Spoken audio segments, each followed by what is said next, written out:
ॐ ज्ञानसिद्धं तपःसिद्धं सर्वसिद्धं शिवप्रदं स्वयं सिद्धं अहं वन्दे सिद्धारूढयतीश्वरम्. Chapter-03. Siddha Sadguru had Vairagya from his childhood, showed the worldly people how one faced difficulty in the search of Guru. Worship of Brahmagnani is greater than the worship of the idols. Thus, little Siddha advised the ignorant. Shri Ganeshaya Namaha, Shri Sadguru Siddharudaya Namaha. O Sadguru Siddhanatha, victory to you. Those who think upon you, you will remove their misery, give them peace of mind, and bring them out of the ocean of worldly life. You protect those who worship you in their heart without any expectation. Even after going to the pilgrimage, Tirthayatra, people still suffer in their worldly life. But by staying at home, if they meditate upon you, they will receive the eternal bliss. Once one attains the eternal bliss, one's anxiety ends and the intellect calms in Brahmananda. O merciful Sadguru, there is no fear of samsara at your feet. Give me place at your lotus feet, so I always remain fearless. O listeners, now let us get into the story. Once Siddha was sitting in his mother's lap, listening to a pleasing discourse delivered by his family guru Veerabhadra Swami. In the course of speech, the guru said, "The earth will dissolve into the ocean one day or the other. The mountains like Meru will fall down. Panchabhutas will be destroyed. Heaven, etc., all the worlds will be burnt in fire of pralaya, destruction of world. How can I describe the state of the confused man who identifies himself with his body and desires for worldly pleasures?" Having heard this, little Siddha asked the Guru how the sky would be destroyed. Guru suggested Siddha to ask this question to a self-realized Guru. Having heard this, Siddha made a firm decision to search a Brahmavid Guru. Next day early morning, Siddha began his journey in search of Guru without informing his parents. On the way, Siddha happened to meet his friends named Soma and Bhima. They asked him where he was going. Siddha said, "The whole world is destructible, so what's the use of living here? One must make efforts to attain one's real nature. This is possible only in a human birth. Therefore, one needs the teachings of Brahmavid Guru. Otherwise, all our efforts will be wasted. Therefore, I am going in the search of a Guru." Heard these words, Soma and Bhima argued, "It is for the old age people. Why at this young age?" Siddha said to them, "This can't be achieved in the old age because lust, anger, etc. make the youth blind of discrimination, viveka. Therefore, they forget Sarupa Bhava and they have to face immeasurable miseries. In the old age, they remember all the pleasures they enjoyed in their youth. And these memories make the old worry day and night. They can't think of any good thoughts. The mind becomes fickle. Besides these, the fear of death always haunts them.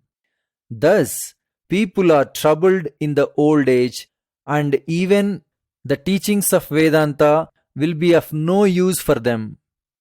Therefore, one should find a Sadguru, Shrotriya Brahmanishta Guru, at the young age. Taking the advice of such a Guru, one should practice in achieving self-knowledge. Motivated by these wise words of Siddha, they expressed their willingness to go along with him. And they said, We too want to surrender to Sadguru and gain the self-knowledge. After that, we return back to the home. Siddha consented. All the three went on foot and came to a certain village. Soma and Bhima were very hungry and said to Siddha, "Friend, we are hungry now. Who is going to give us food here?" Listening to them, Siddha said, "Don't think of the body. If you drink the nectar of happiness by meditating upon God from the bottom of your hearts, you will get peace of mind. The food can't give you such happiness. Those who don't understand this simple truth ask for food. As God has given us the body, He Himself must protect it." After hearing this, Soma and Bhima said to Siddha, "We understand your philosophy, but when the pranas are troubled due to hunger, nothing can be done without food. Even Parashara Smriti also says the same. Food is required to nourish the prana. In turn, the satisfied prana leads to the peace of mind and a state of meditation." Siddha replied, "When you have understood this much, why you grieve for food? The one who protects the whole universe himself will provide the food for you, as the hunger is not your nature. You feel hungry when your mind turns to the petal of hunger. At that time, divert your mind to some other petal. So, hunger will be conquered. This is possible only through meditation. No other remedies will help in this connection because the prana stands still in meditation. So the digestive fire, Jataragni, will not rise. Thereby the hunger will be calmed down." They listened to the speech of Siddha and became calm and quiet. They continued their journey and came to a village. All the three entered the temple of Lord Nandi, Basava. Tired of journey, both Soma and Bhima slept in the corner of the temple. At that time, Siddha saw the beautiful statue of Nandi and he sat on its back. In the meantime, the priest saw him sitting calmly on the statue of Nandi and angrily shouted at him, "Hey, where are you from? Get down soon from the statue. Where have you kept your modesty and devotion?" Siddha said to him, "I have kept my devotion to the god, but you have kept it to a stone." Listening to this, his intellect began to think. Siddha began to laugh, looking at him. The priest told him that he would teach him a lesson. He then went to the village and brought some people to the temple. The people saw the little Siddha sitting on the back of the statue of Nandi. Siddha was looking at them fearlessly with a smile on the face. One of them came forward, lifted his hand with a purpose to beat him, but the nail on the wall pierced through his wrist, made it bleed. Seeing this, they hesitantly asked him, "Why have you sat on the god?" Siddha asked them with a smile on face, "Tell me, who is greater, whether the sitter or the seat?" For a long time, people have been worshipping this statue without devotion. It has lost its power of divinity. I am doing prana pratishtha, giving life to this statue.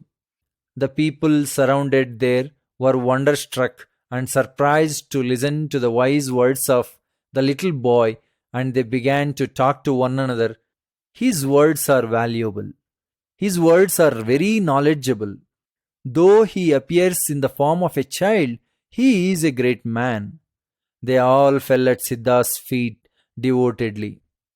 Siddha said to them, "Hey devotees, listen to my words. The worship of Mahatma is better than the worship of idols. As per the Shruti, Paramatma is in the form of Mahatmas like saints and sages. A child in the womb is pleased with the food given to its mother. Similarly, the worship of sages pleases Paramatma, God." They were greatly pleased to listen to his wise words. They decided to worship him. The news of his greatness spread. Men and women of the village came to the temple to worship little Siddha seated on back of the statue of Nandi. They offered him Naivedya. After some time, Soma and Bhima woke up from their deep sleep, came to Siddha and saw the sweet offerings besides him. When they were eager to eat them, Siddha said to them, "See, God has sent us food to eat. Now, chanting the name of God, satisfy your hunger." They started having food, and Siddha also took a bit of it. He then decided to leave the company of those people. Siddha signaled to his friends for continuation of their further journey. Escaping from the sight of the people, Siddha started to move with his friends. After some time, it was getting darker and darker. Soma said to Siddha, "Friend, where are you taking us? We have been trapped in the forest and we can't see the path." Bhima consoled him, saying, "Soma, don't fear.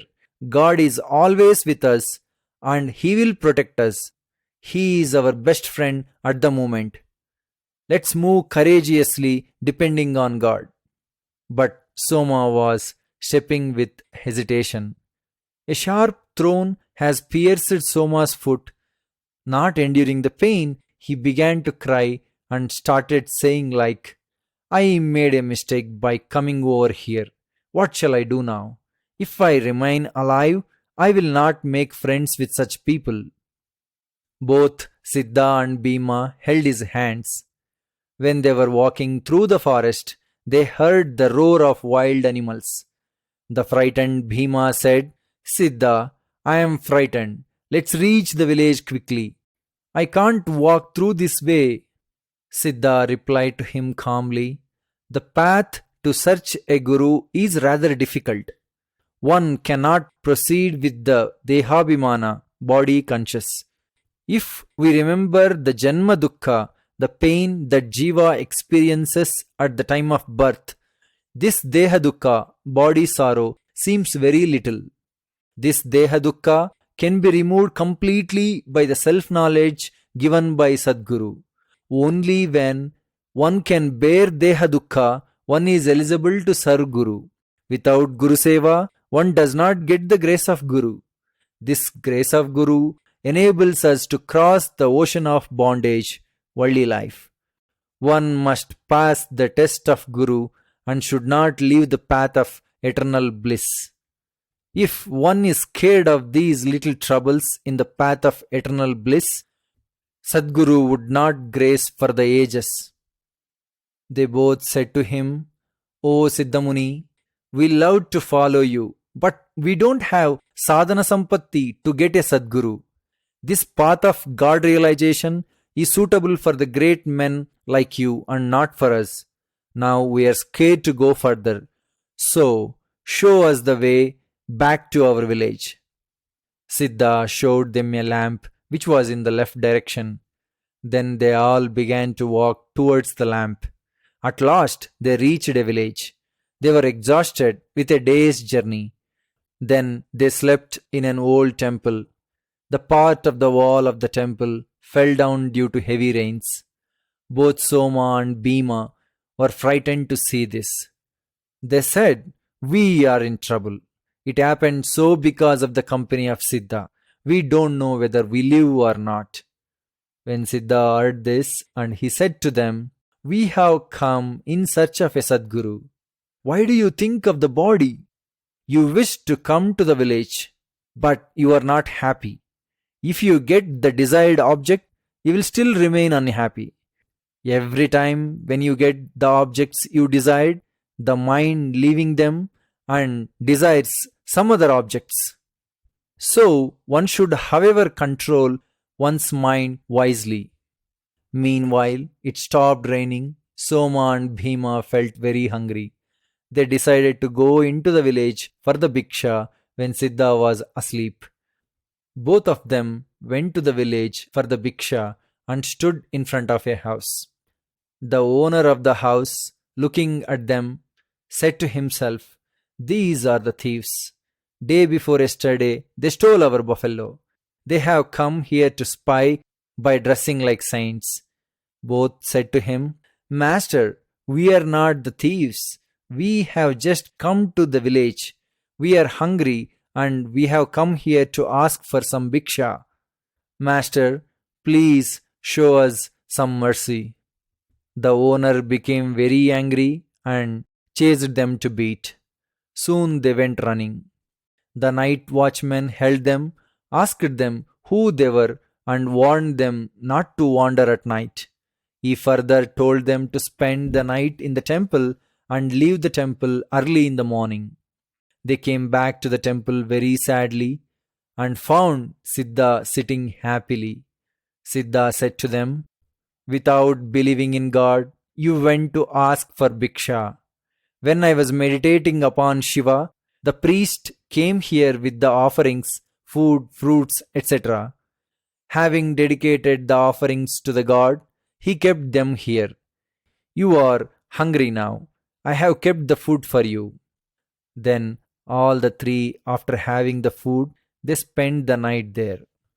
Early morning, when they woke up, they both said to Siddha, "O Siddhanatha, we are ignorant. Our mind turns out to be fickle. Searching a Sadguru is very difficult for us, so we cannot move. At home, our caring parents must be worrying about our absence." Siddha said to them, "Well, the people who are on the path of searching a Sadguru have to face a number of hurdles. The people who have Dehabhimana, body conscious, finds it very difficult. Therefore, you are not eligible now. So, you go home and lead the worldly life, but inwardly worship Lord Ishvara with love and affection. Then you will become eligible." Hearing these wise words of Siddhamuni and saluting him, both Bhima and Soma returned to their village. From there, Siddha went in search of a Sadguru. Sri Siddharoodha Kathamrutha, which destroys all the sins merely by hearing. Thus, Shivadasa dedicates the beautiful third chapter of Sri Siddharoodha Kathamrutha to the lotus feet of Sri Siddharoodha.